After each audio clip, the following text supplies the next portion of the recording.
Good afternoon, everybody. Hopefully, I don't sound too weird. I got like a little bit of a chest cold going on. Um, I thought I was fine after this past weekend, but I'll talk about that a little bit more later on in the show. Um, I figured I'd just do a live stream real quick because of all the stuff that had happened today. Kamala Harris announced Walz. What the hell is his name? I don't even remember. Tim Walz or something like that. Walls. Tim Walls. There we go. Yeah, that was right. um, no, I didn't really touch on the weird stuff recently, but yeah, I figured I'd talk about that today. So, um, you guys get a bonus show this week. I'm waiting for my guests tomorrow to confirm. It's gonna be a cool show. I apologize, I wasn't on 5 till midnight yet last night, but as we'll kind of go into in a little bit. Now I had a very, very good weekend, but I was pretty beat up by the end of it. So, yeah, and bonus points if you understand why I titled the show the way I did. But yeah, we are definitely living in weird times, and we'll kind of go on to define, or at least how I kind of see this word. But yeah, good afternoon, good evening, good night, wherever you are, however you are. I hope you're doing well. It is Tuesday afternoon, August 6th, when I'm recording this, live streaming it. So, yeah, we're gonna talk about weird. We're gonna talk about the weekend that I had, and talk about some other stuff that's on my mind. I don't know how long I'll go, but if there's people in the chat, I'll be here as long as you guys like. So, without further ado, oh, you know what? Sorry. Tigerfitness.com through the link below for everything that I use day in, day out. You can see those supplements right there, as well as Fox and Sons Coffee. Make sure you use code Kyle at checkout. And I have a new sponsor, or so my wife does, and it's called Deemed Fit, which have a bunch of like fitness clothing. This is not a shirt that they have, but my wife bought some shirts. She bought me a shirt, and I like this stuff. It's a way to support like first responders and stuff like that, and that's why she kind of leaned into that. So if you go to the link below, you can get a discount through their website. I plan on buying more stuff, but if the code doesn't automatically populate on the website, use code Sarah with an H, SARAHM at checkout, and you'll get a little discount, and let them know that the Matovic family had sent you. So without further ado, let's rock and roll here.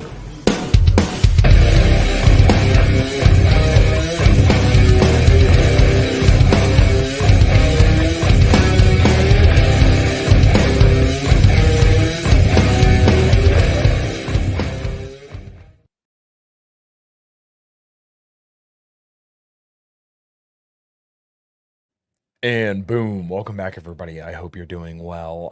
As I said in the intro there, I'm either coming down with a little bit of a cold, or I'm still kind of recovering from this weekend. So for those who didn't know or aren't aware, I do play in a band called A Common Crown, which hopefully you all know that, and hopefully you like the music by now. But we played two shows with Flaw. Saturday night at the Raindrop Inn, which is where we opened for Hinder, except for instead of the outdoor show, we did the indoor show. The indoor stage, that is. Our friends John the Deep opened up. They're great. Always enjoy hanging with them, playing with them. And then it was us, and then Flaw, and then we played Sunday night with Flaw as well, which both shows were a lot of fun. Sunday went a little bit off the rails. I don't know that I want to talk about that too much because I don't want to besmirch anybody's reputation or anything like that. But regardless, I thought we played a really, really good show. So if you become a member on the YouTube channel, you too can see. What the heck? Okay, there we go. Um,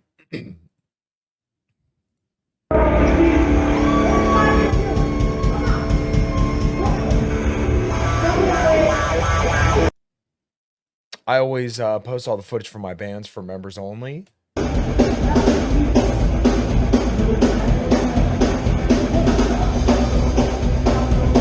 Not the greatest footage in the world, but it is footage nonetheless. I just feel like I owe my band members something, or the channel members something. So you see, this is the Hard Rock Cafe.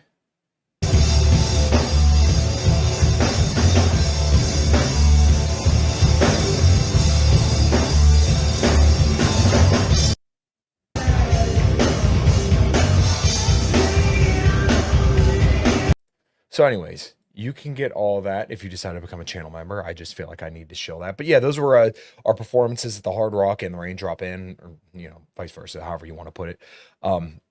Really good time over the weekend, and one lesson that I learned is, I've heard people say, "Don't meet your heroes," and not that necessarily somebody that I met over the weekend was my hero, but you do learn that, no matter what position people are in, no matter where they are, who you think they are, they're still fallible people just like you and myself, and that's okay. It's kind of a humbling lesson because you do learn that, yeah, dude, it's bad. So the shit that went down, and Kevin, yes, I will hit you up after the show, but I think you might be interested in the story that I'm kind of telling here, but telling without telling. But regardless, yeah, we got a lot of compliments both nights, so that's really really cool. And I'm hoping before our next show, we're opening for Tommy Vexed on November 13th at the Raindrop Inn. I'm hoping that we're gonna have a new song out by then. I will not make promises, but that's what I'm pushing for. I'm ready to go. Just gonna need to see if everybody else is on the same page. That's not up to me. That's up to four other absolutely amazing and wonderful people that I'm beyond blessed to play in a band with. So weird. I'm sure everybody's seen it at this point, and if you listen to any other podcast that's kind of like in our general sphere, you're gonna notice that they've probably played the whole clip, and I don't have it lined up here, but of everybody calling the Republicans weird. Um, I do find it kind of funny that after almost 10 years of calling everybody to the right of Bernie Sanders a Nazi and just a racist, a bigot, a homophobe, that now they're going for, let me check my notes here, flip it over, weird. I mean, like, you almost can't make this stuff up, man. It is hilarious. Um, Yeah, I mean, like, yeah, I guess they're weird, but I mean, what do you call people who are telling you about transforming children, to put it under YouTube friendly guidelines? I don't necessarily consider those people not weird. I would say those people are probably more weird. Sorry, hopefully you guys don't hear my dog chewing on a toy. But yeah, I would definitely consider those people to be more weird than regular um blue collar people. Like even JD Vance kind of grew up a little bit normal. Like my understanding was he grew up under a single mom and had eventually became a Catholic and then married a Indian woman, which okay, the dissident right bros are losing their shit over this. But um he went on to have a wonderful family and now is the vice president. So I don't know. If you ask me, that kind of resembles somebody like me. I mean, I grew up with a single mom and kind of went on to make something of myself. Weird is a huge backtrack and an inversion on what's typically normal. Yeah, but that's what I mean. Like, you spent 15 years throwing everything at the wall, and I mean, probably even longer than that. But now that racist, homophobe, Nazi, all this stuff didn't work. I know what'll get them. Weird. It's about to get weird. Yeah, dude. I mean, yeah. I mean, I'm fucking weird, dude. I'm a mechanic who plays guitar, who's a radical libertarian and who likes to lift heavy stuff. And like, I don't fit in any one neat box, but neither do like most other people, and that's fine. Like, there's probably groups and people that each of us identify with a little bit more than another, but like, we're all kind of weird in our own way. So I don't understand why they thought this one was sticking. I like it's not even like a good thing to like lean into either. So I'm surprised it really like I mean, not that it necessarily took off, but like that it was pushed and they thought that would be effective. Like once again, after all the years of just throwing everything at the wall, now it's finally weird. This will get them. But clearly that didn't sink quite well. So I just think it's hilarious. But we do live in weird times. Um, if you would have asked me 6 months ago if I thought Joe Biden was dropping out, I still didn't think he was going to. It's not necessarily a surprise because of how senile he is, but I figured the Democrats would have kind of sank with the ship, so to speak, as in like they were going to run Biden over the finish line whether they wanted to or not. But I mean, as we could see, they decided, all right, well, we can't do this anymore because I don't think it was Biden's choice because up until literally like a day or two before they finally threw him off, he was still saying that he was going to run.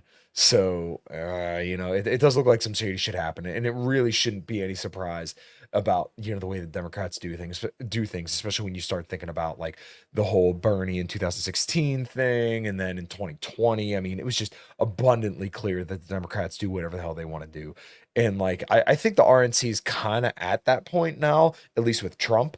Um, and like we could talk about where they're different and which one's better. That's, a whole other conversation that we can have. But I don't know why a lot of people are surprised with some of the stuff that the Democrats are pulling after like everything they've done.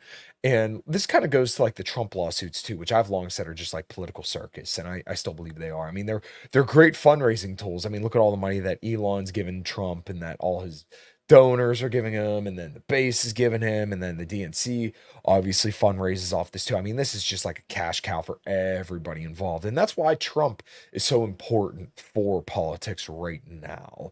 And he says some good stuff, he says some of the right stuff, but at the same time, he really kind of keeps the wheels of the political machine turning because he really activates the Democrats in a way that they weren't really activated before. And then he also really activates his own base in a way that they weren't really that activated and passionate before. I mean, they really, I've said it for a while now, and I don't know if people really kind of understand what I'm getting at, but um, Trump really taught Republicans the progressive lesson, and that's you support your candidate and his power at all costs. Which, if you had somebody that I think was a little bit more closely aligned with like small government, um, maybe you could say Christian values, let's say, then I could see how that would actually be a good thing. But Trump really isn't that, and he doesn't have any kind of guiding ideology. I mean, he's just kind of like whoever kisses his ass first, gets first pick of the litter, essentially.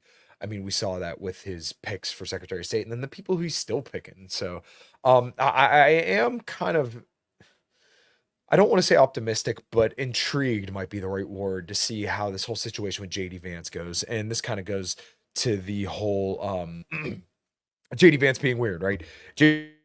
But at the same time, uh, the uh, the whole PayPal mafia deal. It says my reception's going down, so hopefully it doesn't affect it too much. Yeah, sometimes when my Wi or when it rains, my Wi-Fi tends to take a crap. But when it comes to the PayPal mafia stuff, where JD Vance is kind of a protege of Peter Thiel, and then an underling of like Mark Andreessen, David Sachs, and a lot of like these big tech bro kind of guys.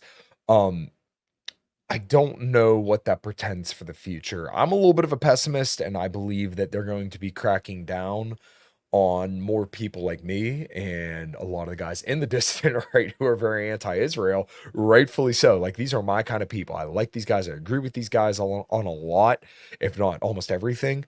Um, I think they're next on the chopping block. I think that is people who dissent against Israel are next on the chopping block under a Trump administration because Trump back in I think it was 2019 passed anti-BDS legislation, and a lot of governors followed suit throughout the last couple of years. And then as you could see, this gets us into our next point where basically they're all calling everybody who disagrees or doesn't even disagree, but is perceived as disagreeing with the mainstream Zionist talking points on Israel. Um, they're called anti-Semitic instantly. Will all of these presidential options, I've ordered a mold of my penis to fuck myself. Yeah. Oh man, I'll give you one of those. Um, yeah, dude, no kidding though. I really don't see. I this is the first election that I've ever been like, dude, I have zero desire to vote. I don't know how people are still like excited over this kind of stuff. I understand everybody wants to believe in like a hero and they want to say that Trump's their guy, but like I don't know how you can objectively look at the entire time that he was president and think that he's still on your team when he designated and put so many people in power who like weren't on our side, if you will. Um I once again I hear the argument for the PayPal mafia kind of guys, but I just with Trump, he's so unpredictable and not in like the way that I think he's going to blow up the world, in the way that the vast majority of the time he has no idea what he's doing, and just generally the establishment that is against him. And for those who are just listening, I'm using air quotes because let's face it, Trump is the Republican establishment at this point. He just generally ends up walking the way that the worst people in our government want him to go, whether that be by hook or by crook. That's just kind of how it shakes out. And I don't think having the PayPal mafia, Vivek, Elon, Peter Thiel, all of these guys. I don't think even having them behind him is going to change that because he still is very gullible. And let's face it, he's kind of a retard when it comes to a lot of stuff. So I don't see the PayPal mafia being that meaningful change that's going to bring us to, to paradise. And maybe I'm straw manning some people's positions. And if I am, I'm sorry. I do know plenty of people who would probably be more that I could have a very fruitful conversation with this about. I think optimism is unwarranted until we start seeing serious results and we see Trump saying that, I'm not going to go to war with Iran, which he doesn't seem to want to say. In fact, he seems to be signaling quite the opposite because everybody who disagrees with him on Israel, or once again, perceivingly, or is perceived as disagreeing with him on Israel, he calls him a Palestinian. He called Joe Biden a Palestinian. He called Bob Menendez a Palestinian. That dude has received more AIPAC aid than almost anybody else. Like, come on, man. Get real. Everybody who disagrees with you isn't a Palestinian. I mean, I was going to tweet this out today, but like, I wish there was some kind of like pro-Hamas faction in the government, because then we could have like a serious conversation about all the aid to Israel. Yeah, dude, it's fucking bad. All right, I'm gonna run an ad real quick because I got some shit floating around in here. So here we go. All right, guys, we are going to take a quick break from the show to tell you about the show's sponsor. We are now brought to you by Fox & Sons Coffees. You can see right here, I got the Den Blend Dark. Really enjoy that. I've been drinking a lot of their Brazil Honey Prep. Right here, as you can hear, there's not a lot of beans left in it because I've been drinking it quite a bit. Just tell you a little bit about Fox and Sons, why I support them and why you should too, is that Stephen had started the company up in Michigan to help teach his son about entrepreneurship. I'm all about that, and I do firmly believe that in order to spread liberty in our lifetimes, we have to support those who support similar values as us. And Stephen does support all the same libertarian values that I bring and talk about on the show a lot. So go to foxandsons.com, use code Kyle at checkout to get 15% off of orders $25 or more, and there's always free shipping whenever you place an order that is more than $37.99. Find their coffee absolutely fantastic, and I'm sure you will too. So one more time, go to foxandsons.com, use code Kyle at checkout to get yourself a little discount. Let them know I sent you, and support the coffee that supports you. All right, guys, thanks. Back to the show. All right, and there we are. So for those listening, Scott Pressler tweeted out today, Hamas controls the Democrat Party. I said what I said. And I tweeted back to him, you are impressively stupid. He said thank you, but then I said, who are the top few names and what party do they belong to? When I linked Open Secrets, which is following the money in politics, and they actually do pretty good work. And there you could see literally the top 3 recipients of AIPAC aid are Democrats. Like, there is no pro-Hamas fucking party in America. To even imply that is absolutely ridiculous. Joe Biden has been more than happy to send Israel everything they got. He has been a career-long Zionist. It's not like this is a new development, and it's not like it's even just like, oh, well, he paid him. Sam, who is an awesome guy, illegitimate scholar who's been on the show before, and I host 5 till midnight with, he posits that the reason why AIPAC has to pay Democrats more than Republicans, because Republicans are more ideologically Zionist, and Democrats have to be paid. I don't know how true that is because, once again, there are 38 states here in the United States that have anti-BDS legislation on the books. You can, or if you work for the government, you have to sign a contract and a pledge that says you will not criticize Israel. Pennsylvania is one of them, but our governor is, let's face it, he is Jewish. So that's not to say that Israel and Jewish people are like the same thing. There's separation here because there are plenty of anti-Zionist Jewish people, but it's just ridiculous when you see people try to say things like this, because once again, the entire Democrat establishment has really done everything for Israel and more, and specifically Joe Biden. And there's always that the clip that I'm always reminded of where Joe Biden basically says, he's like, if I were a Jew, I'd be a Zionist. But then my father told me I did not need to be a Jew to be a Zionist, because I am. And then he also said something, I think it was, if there wasn't an Israel, America would have to create one. So, I mean, it's not like Joe Biden is some anti-Israel president. He's really not. And I guess to move over to Kamala Harris, if you look up Kamala APAC speech, in fact, you know what? Let me see if I can actually do this right here for you guys. Share this tab instead. Let's go Kamala APAC speech. There we go. Yeah, APAC, March 28th, 2017. Yeah, you could find her speech from 2017 where she was, really fluffing Israel. I mean, right there. So, and this kind of leads me to the other point I wanted to talk about tonight. Put that up here. So AF Post, they just shared a screenshot of a bunch of people tweaking out because they're saying that Kamala is pro-Hamas or something like that, which is just absolutely ridiculous.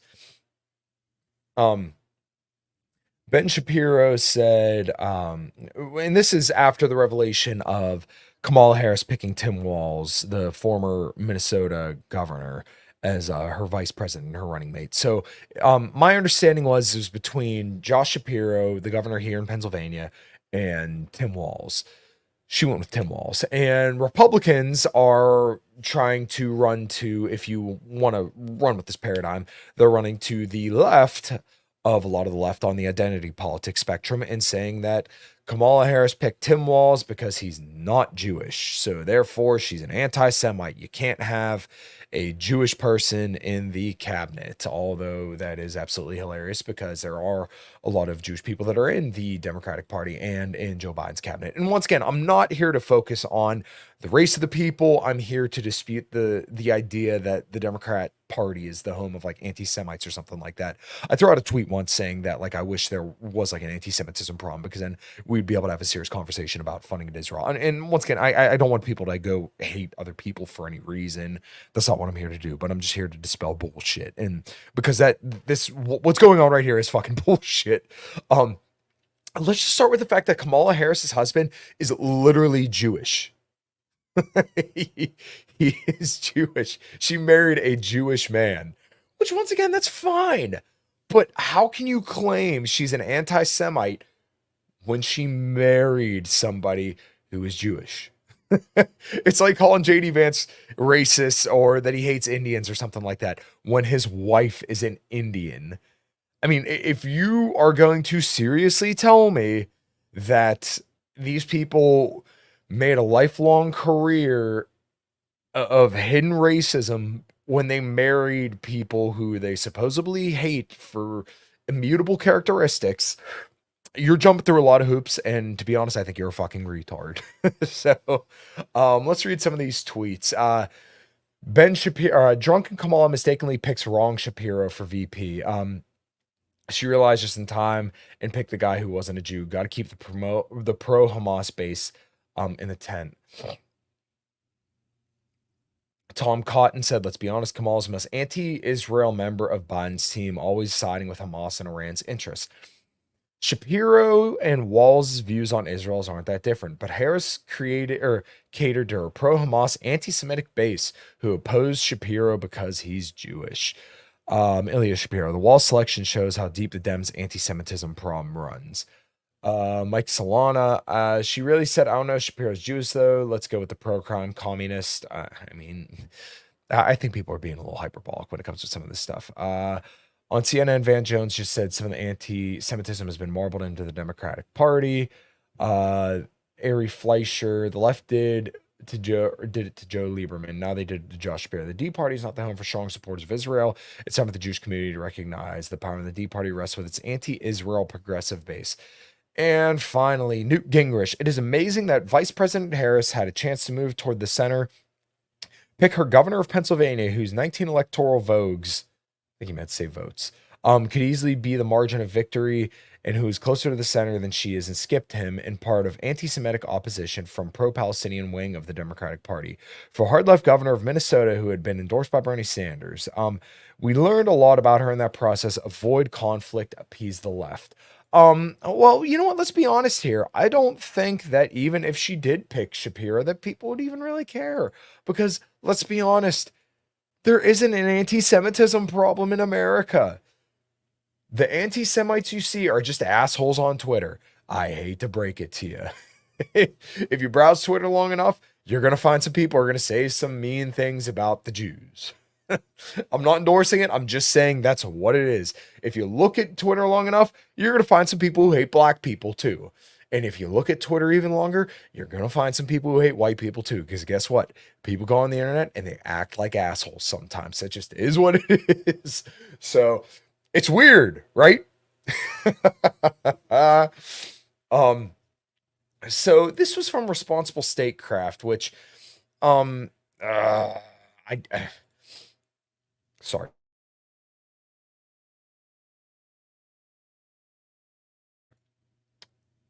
I normally they write some really good anti-imperialist articles, but this seems kind of weird, especially coming from someone like Daniel Larison, who I feel like probably knows better, but maybe there's something that I don't know. I would have to like talk with some people some more, but this just seems a little weird. So, I don't agree with this. I'm just reading what they have here, and we'll kind of cover it a little bit more. Harris picks Walz, a Midwesterner with anti-war credentials, which seems a little bold a statement. It appears the vice president recognized that Governor Shapiro, who criticized Israel Gaza protesters, would divide Democrats. Vice President Kamala Harris, this is written today by Daniel Larison. Vice President Kamala Harris has selected Minnesota Governor Tim Walz as her running mate. Harris's decision followed a period of intense lobbying on behalf of several candidates, including the other finalist, Pennsylvania Governor Josh Shapiro.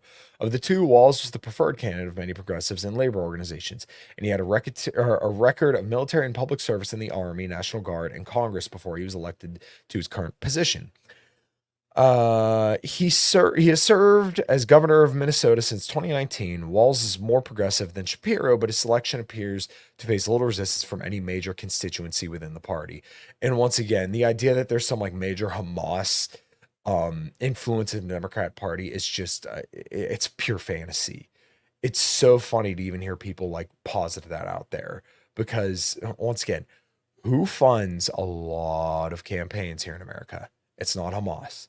And to pretend that Hamas, who can't even control Gaza, who's getting wiped off the fucking map by Israel, is somehow leading the most powerful political party in probably the entire world, I think you are out of your mind if you sincerely believe that.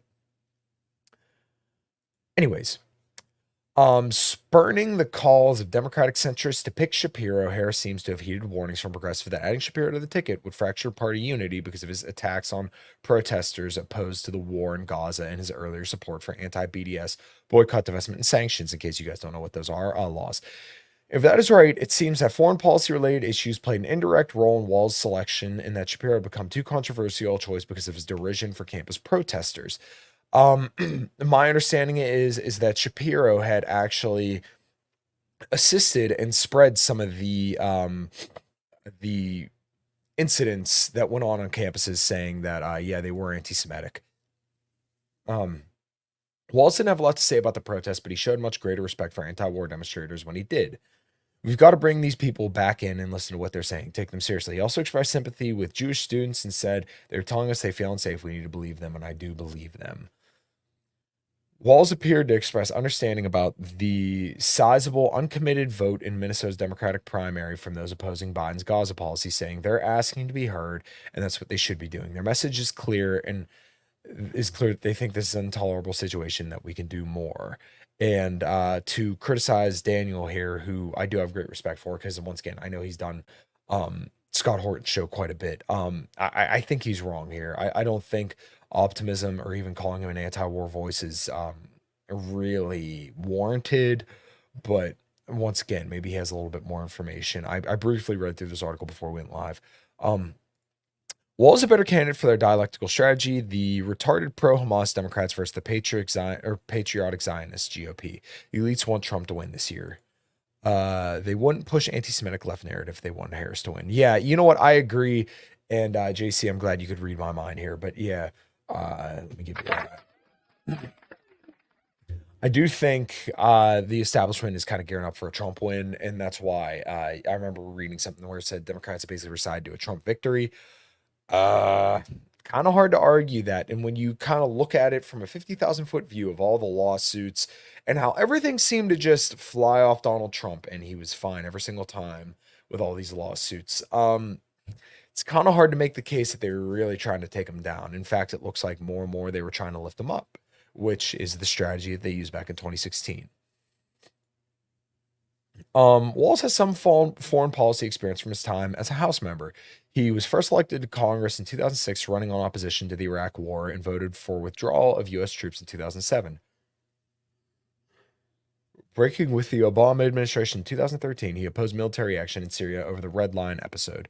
A lot of people did, and I think some of that was like opportunism. Hard to say. In 2017, Walz was an early co-sponsor of one of the first House War Powers resolution, directing the president to remove U.S. forces from involvement in Saudi coalition war on Yemen, which, as we know today, is called the genocide in Yemen, which I believe they killed over 500,000 babies. I mean, it's absolutely horrible. The violence has slowed down a little bit, but now, well, it slowed down back in like January 2022, but then as of recently, since the October 7th and the war in Gaza kind of started picking up, then we can kind of see that situation escalating a little bit.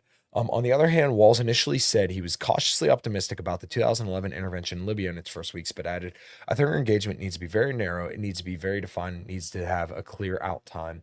That seems to be like the Ron DeSantis kind of approach to the Ukraine war, where he basically said, like, we need to have a focus and a goal, rather than just saying we shouldn't be doing that at all. Walz seems to be generally skeptical of military intervention, but he is not opposed to intervention in every case. On Israel and Palestine, Walz has taken a conventional Democratic positions throughout his career. He expressed support for a two-state solution, a ceasefire in Gaza. Like most members of Congress, he consistently voted for aid for Israel when he was in the House. Come on. To say he's some anti-Semite, and that's because he hates Jews, is ridiculous. He has also supported U.S. diplomatic initiatives elsewhere in the region. One of his more notable votes in Congress was in support of the Joint Comprehensive Plan of Action, the JCPOA, in 2015. He said the agreement was the best chance we had in years to halt the Iranian nuclear program. I've covered this on the show quite a bit. Iran has no nuclear weapons program. They have a civilian nuclear program, and in order for them to enrich uranium to the correct degree to make an actual nuclear weapon, they would have to enrich. Right now, I believe they're sitting at about 63%, which, funny enough, Trump had bashed the JCPOA for the longest time. Well, you know what? Let me finish this article, and I'll kind of cover the rest of that. Adding Walz to the ticket gives Harris a seasoned running mate with some real anti-war credentials. How much Walz will influence Harris's own foreign policy views remains to be seen, but on many of the important foreign policy issues of the last 2 decades, Walz has been on the side of diplomacy rather than war. Once again, I think optimism here is very unwarranted, especially when he had, voted to send more aid to Israel every single time. Now, to get back to the JCPOA, the joint whatever, basically the Iran deal is what it's called. Trump had criticized Obama for the Iran deal, saying that it was a very, very bad deal. But there's so much nuance when people talk about Iran and like the funding that supposedly Joe Biden just handed them billions of dollars, and then also the the supposed money that we gave them. So when you talk about some of this stuff, people will frame the money that they may make from sanctions relief as actual money that we're giving them. This happened. I think Maj Trey put out an article or shared an article saying that Biden was giving a whole bunch of money to Iran, but literally it was just like proposed and theoretical income if sanctions were relieved. The other thing is that the last time that they went to go give Iran money, this was money that was originally stolen from Iran, right? So should we not give Iran money back if we stole that money off of them? And then much more to that point, that transfer is actually halted in Qatar. So they never received that money, and that was because of October 7th. So, and more to the point of Trump, really being against the JCPOA and the Iran deal, the Iran deal was actually a good deal because they complied with all the inspections. They got sanctions relief. It was like a mutually beneficial situation. And Iran really wasn't planning to build a nuke, and they weren't enriching uranium to the degree that they are right now. In fact, back then they were only like 2 or 3%, if I recall correctly. But as soon as Trump ripped up the JCPOA and left the Iran deal, what'd they start doing? Enriching uranium. And what does the US do? We generally teach countries that if you have nuclear weapons, we will not fuck with you. It's sad, but it's true. Why do you think we haven't, really just gone all in on war with Russia? Mutually assured destruction. Why do you think we haven't gone in all in on war with China? Mutually assured destruction. Why do you think we haven't gone all in on war with fucking what is it? North Korea? Mutually assured destruction. The countries who have nukes, they get sanctioned. But I mean, at this point, with parallel economies and BRICS and stuff like that, the sanctions don't really mean as much as they used to. And really, the sanctions actually tend to hurt Americans more often than not. Listen to my episode last week with Anya Parampil, where we talked about that a little bit, where um the sanctions on gas from Venezuela and Russia really that hurt America more than anybody else. That's why gas prices have been high, and I think some of that's inflation too, and I think some of it's because of the Biden regime's anti-energy policies. But let's be honest, sanctioning gas from other countries that we would normally otherwise trade with, that does hurt our supply of gasoline. That's why gas prices go up. Funny how sanctions typically don't hurt the country, they hurt us. And really, I mean, Russia, they're fine. I mean, they're dealing just fine with the sanctions on them now from the US. Venezuela is a little bit of a different story, but that's because, they are, I think, one of the largest oil reserves in the entire world. So, yeah, go back to last week's episode to hear Anya talk a little bit more about Venezuela. It was really, really interesting. But I think that's all I got tonight. I just want to cover that. We do live in weird times, man. Just be calling, the Democratic Party the party of Hamas is just absolutely ridiculous. Um, I've never been more excited to not vote, and I'm going to be putting up a selfie the day that the election is, which I think is 2 days after my 30th birthday. I know I'm getting old. I'm just gonna say I stayed home today. There's nobody I want to vote for. Um, I hate Trump. I, I hate Kamala Harris. I don't like Chase Oliver. Jill Stein is probably one of the only decent anti-war candidates, but um, there's probably many, many other, issues I disagree with her on. So that's, off the table for me. So just not voting this year. And um, I threw this out there too, but I figured I would repeat it here. Everybody's emotions are sky high right now because you're being force-fed propaganda at the speed of light right now, right? Everything you see is meant to fucking manipulate you some way or another. And there's so many political narratives that are being pushed and shoved down your throat. And that's specifically because it is an election year. If you're not voting, or if you have somebody that you want to vote for, even if you want to vote for Trump, or even if, fuck, I don't know why you're listening to this, but even if you want to vote for Kamala Harris, do what the fuck you want to do. I can't stop you. Nobody else can stop you. Nobody's going to make me vote for anybody. Nobody can make you vote for anybody. This is such like a silly, weird thing. And I've heard Dave Smith say, but I've really started to think about it a lot more. You have like a 1 in 150 million chance of moving something in one direction or another. And like to all the people who think the 2020 election was stolen, maybe it was, maybe it wasn't. I don't know. I don't really care. Um, they're telling you that the election was stolen, but if we just do the same thing we did in 2020, then surely the result will be different. I know people throw that Einstein quote around about insanity, but it's kind of applicable here. So, do I think there's merit to that? I don't know. Up to you. You decide. So, um, mm, sorry for the pauses and stuff like that. I'm a little plugged up, coming up with like a head cold or something, or head or chest cold, something like that.